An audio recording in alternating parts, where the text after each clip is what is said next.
Hello and welcome to Islamic Awakening, a new show that delves deep into the issues affecting both Islam and Muslims today. I am your host, Ahmed Hanif. Today, I'm asking Professor Tariq Ramadan, what role does social resistance have in Islam? In recent years, we have seen how protests and increased political participation have collectively shaped events in the Middle East in predominantly Muslim countries. At the same time, in the West, young Muslims often find themselves experiencing discrimination. As a result, many have immersed themselves in positive social engagement and alliances to challenge Islamophobia, social exclusion, and marginalization. How has Islam influenced non-violent resistance and other unarmed challenges to authoritarianism and discrimination in recent times? What role does social resistance play in Islam? Look, I think it's very important to come to the key concepts that we have in the Islamic tradition, because very often in what we see today in the media, when it comes to the Muslim majority countries or in the West, we have a concept like jihad that is misused and not understood. In fact, jihad, when it comes to our understanding, means two things. The first one is resistance. In fact, we resist to our own self when, for example, our ego it's too big, when we have our desires, where the world is attracting us, so we have this inner resistance. And we also have resistance when we are dealing with human beings, and human beings can exploit, they can kill, so we have to resist. So resistance is a movement, and jihad is a movement where we resist to what is bad in ourselves and around us, and then we reform ourselves and the world for the better. All right. So we have what I'm getting is that you preparing yourself, the self that you bring into the social resistance arena is most important to begin with. It's a two-way process. Right. You have to do it with your own self, and you have to be ready to do it within your society. Meaning that all your life is in fact to change yourself and the world for the better. So when we speak about resistance, we are not speaking about, revolution for the sake of revolution. No, it's resisting what is bad, resisting exploitation, resisting injustices in order to change the world for the better. So when it comes to social resistance, this is a fundamental principle in Islam. What we have to understand from the very beginning, that when the Prophet, peace be upon him, came, he heard from Waraqa ibn Nawfal, a Christian, look, you are coming with a message of peace and you are going to be attacked by your own people. They are going to try to kill you. And then what was the answer? Are you going to kill them? No, you have to resist. The way you resist to the way they are unjust with you, the way they are going to try to kill you, this is the dignity of your message.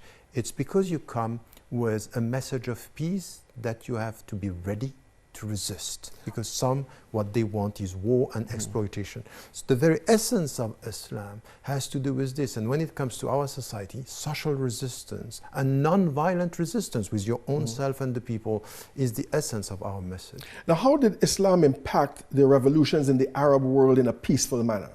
So I think that if you look at all what happened in the Islamic history, because what we have today, and we have to be clear about this, what we have is connecting Islam to violence. No, the first occurrence of the concept of jihad in the Quran is an intellectual jihad, because social resistance starts with your mind. Right. Is la tuti' al-kafirin. So don't obey to the people who are rejecting your truth. وَجَاهِدْهُمْ بِهِ جِهَادًا كَبِيرًا. And then resist by the means of what? With what? With the Quran, your intellect, your intelligence.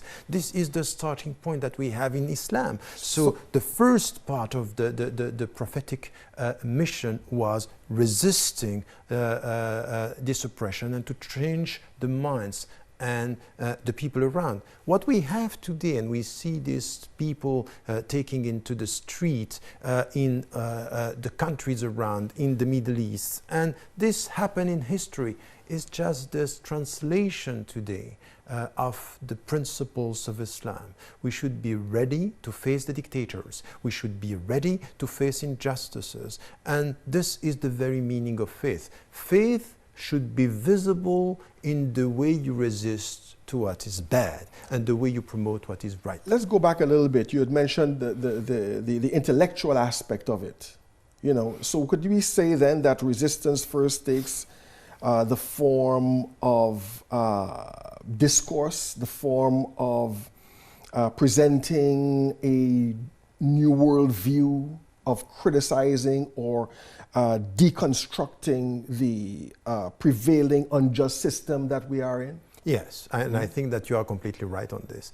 That in fact the message of the Quran is coming with Ya ayyuhal ladina amanu, O you who believe, who attend to faith.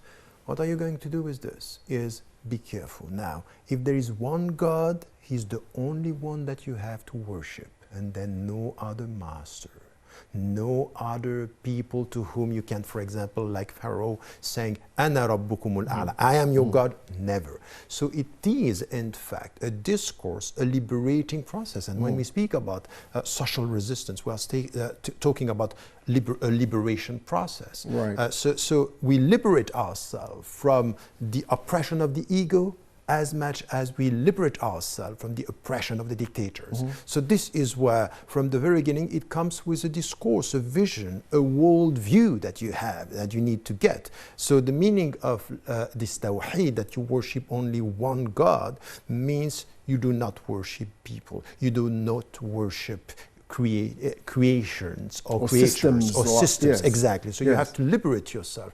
And it starts with your mind. And it starts with your mind with two things. It's a deeper understanding. And this is why the first act of resistance for the Muslims is the Quran, is the revelation itself. And then what comes after this is the way you are going to translate this in your daily life by spreading what is right and supporting what is right. And this could be with Muslims and non-Muslims. We have in the Islamic tradition something which is very important. Help your brother when he's right and when he's wrong. And one of the companions said, how can I help my brother when he's wrong? Stop him from doing wrong. Meaning you have to be active within your own community and religious community by promoting what is right and resisting what is bad. So it's an ongoing process. And I think that for us, we need to come with, we have to be very careful that we are not promoting something which is, resistant for the sake of resistance and agitation. No, we need to have a vision here. And we need to understand. So where do we get this vision? I mean, you mentioned, for example, okay, we start with the Quran. But I mean, you'd find that there are people who say they are the people of Quran, like, for example, ISIL. You see, they say they're acting on Quran and so forth. And they present a certain type of oppressive approach to other people and so on. So how do we make the distinction?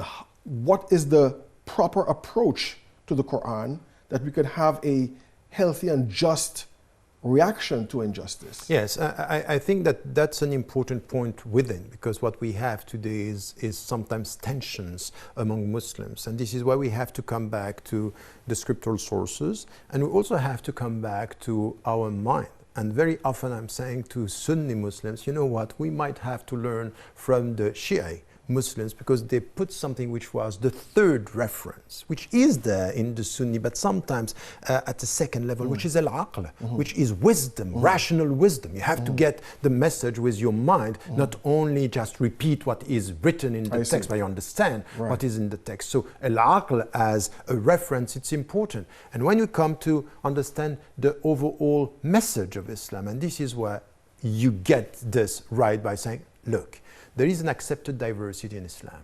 We don't have a problem having Sunni and Shia. We don't have a problem with this diversity, but there are things that are outside what is Islamic. When it comes to the message, you cannot, in the name of Islam, go and kill innocent people, kill your brothers and sisters in humanity or in religion. You can't do that. This is not Islamic. So we, as I said with the hadith before, we have to stand up and to say, look,